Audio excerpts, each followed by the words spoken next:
Okay, so picking up where we left off, talking about the lenses and the differences between the two.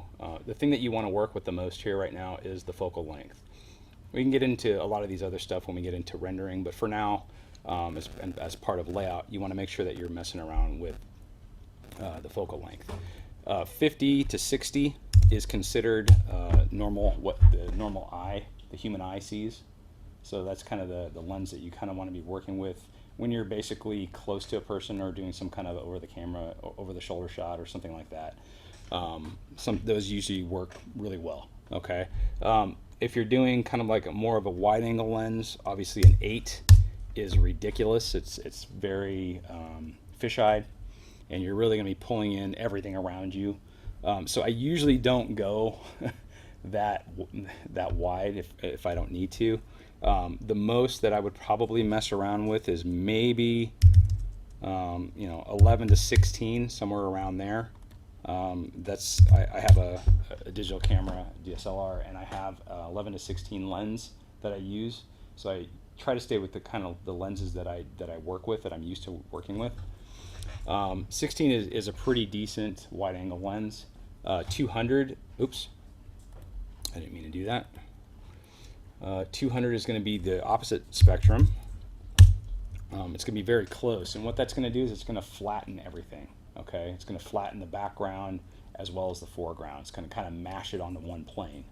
Okay, so there's not going to be too much depth there at all. Okay, and more likely than not, you're gonna put in 200, and then you're gonna have to move your camera away so that you can see what your character is. Okay, so for this shot, if we're taking a look at it, it looks like you probably want to work with like oh man, I want some depth because I really want to see the sheep, the ram, jumping out of the portal and coming towards the camera. Okay, so I want this to be a fairly wide lens. I'm going to start with a 24 and see what we get with that. Okay, now the beginning of the shot, we have, let's try and get the framing correct here.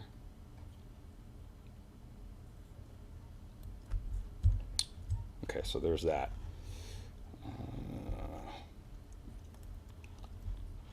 So I'm going to rotate this down. And it's nice because I see a little bit of the house. I get a little bit of what's going on in the shot here. And then it looks like I'm going to have to translate this down because I'm eventually going to need to be on the ground plane. So I'm going to change. I'm going to hold down the W key and left click, and then I get to choose between world and object mode. Those are usually the two that I work with. I want world mode so that I could just move up and down, keeping the framing that I have without having to move it in a couple different directions. And this is going to be kind of a rough blocking at this point. Does that look like what we were? Looks pretty close. Pretty close. I mean, I think we could probably rotate the camera a little bit and get more of that angle so that he's kind of falling. The second thing that I want to do is once I have my beginning angle, I want to have where my end angle is. Okay, so I'm going to go to frame.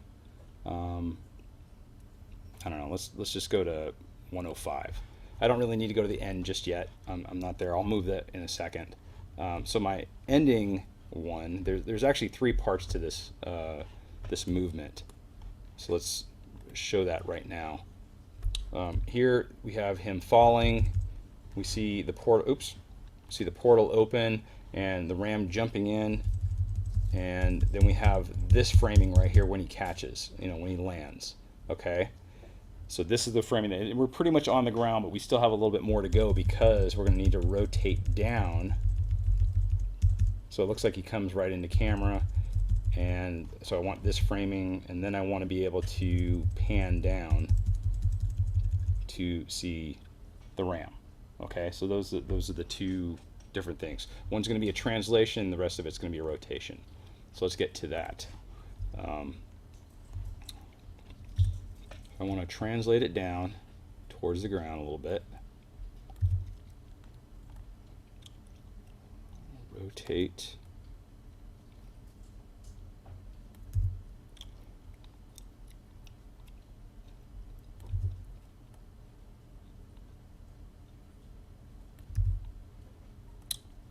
Let's do that. Now, I'm guessing right now because I don't have the character in there, but I need to have some kind of basis to work with to start out with, okay?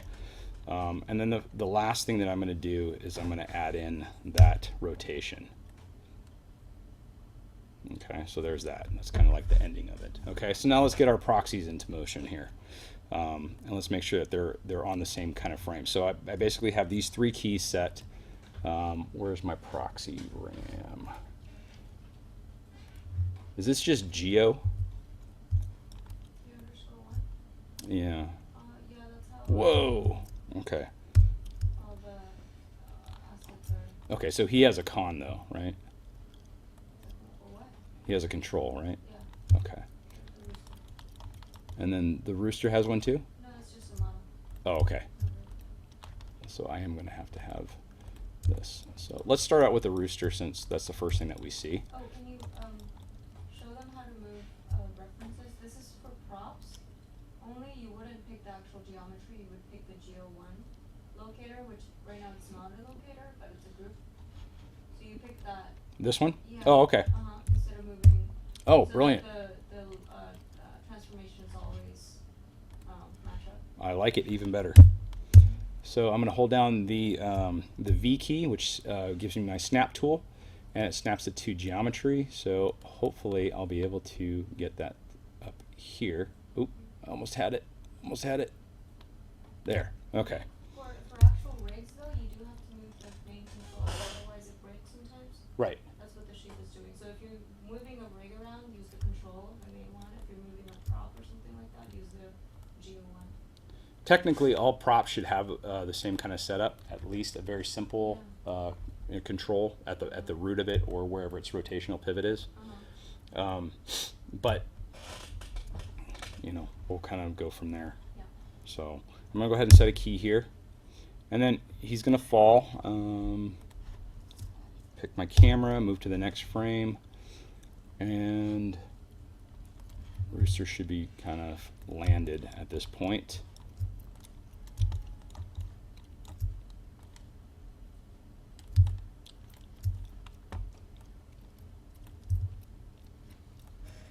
And have it facing the camera,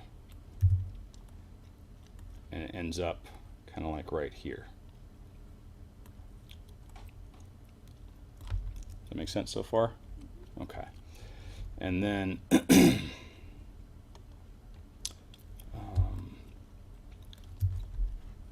then we need to have the RAM put in here. And the RAM kind of comes out of nowhere.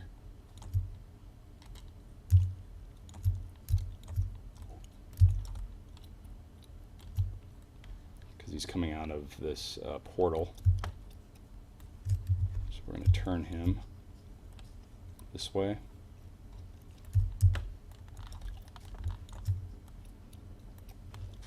He's a little bit up in the air because obviously he's coming in from somewhere. Let's have it be kind of over here. Okay. So we'll just save a key to that.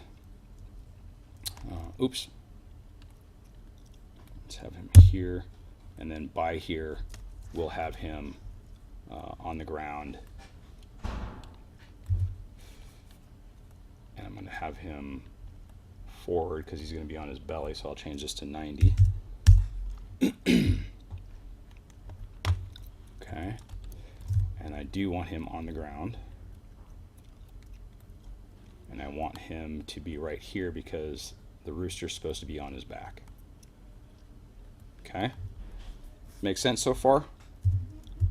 And this is kind of what I have. This is my basic layout. So obviously when I play this, oops, let's go to, here's another thing that you guys should be doing is when you go to your preferences, make sure that you update view on all and save that out. And what that does is allows you to if you're scrubbing your animation, it'll update in both views or any view that you have active, or excuse me, on the screen.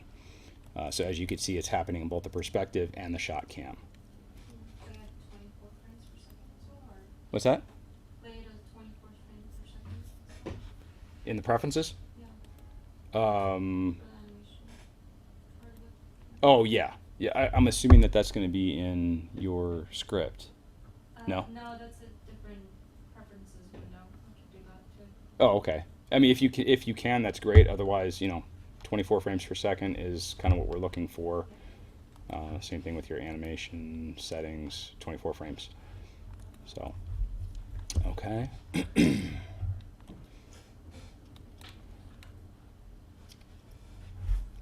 So, now we have our main components there. Now we just need to time it out. Okay, so what I'm going to do is I'm going to pick that. I'm going to multi-select the rooster.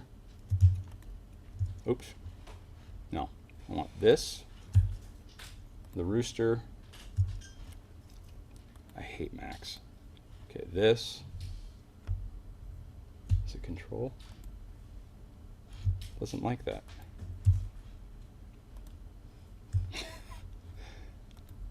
It's like I've never used Maya before. There we go. And I want the camera. Okay, and so basically I get all my keys here. And just make sure that you have a key on everything. Okay, so that they're all the same. Key here, key here, key here on all three elements that we're moving around. Now we know that this needs to be our final shot, so this is going to be frame 260 because that's where that shot actually ends, even though we're animating through. And this is going to be somewhere around, let's figure out where that is actually. Let's keep it pretty accurate to the animatic to start out with.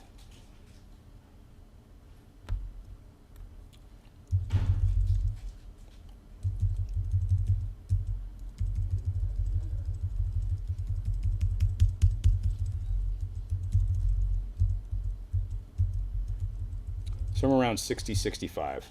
It looks like it'll be a good place for it. So in this case, it's going to be 165 plus 8 because we have 8 frame padding. So that's 173. And we're actually not going to start this until 109. Okay, so there we have it kind of roughly timed out. The one thing that I don't see right now is the portal. Might want to have some kind of representation in there for that. I'm not going to do that in this demo. I only have a minute left, so I'm actually going to stop this one, and then I'll continue on with the rest of the timing in the next segment.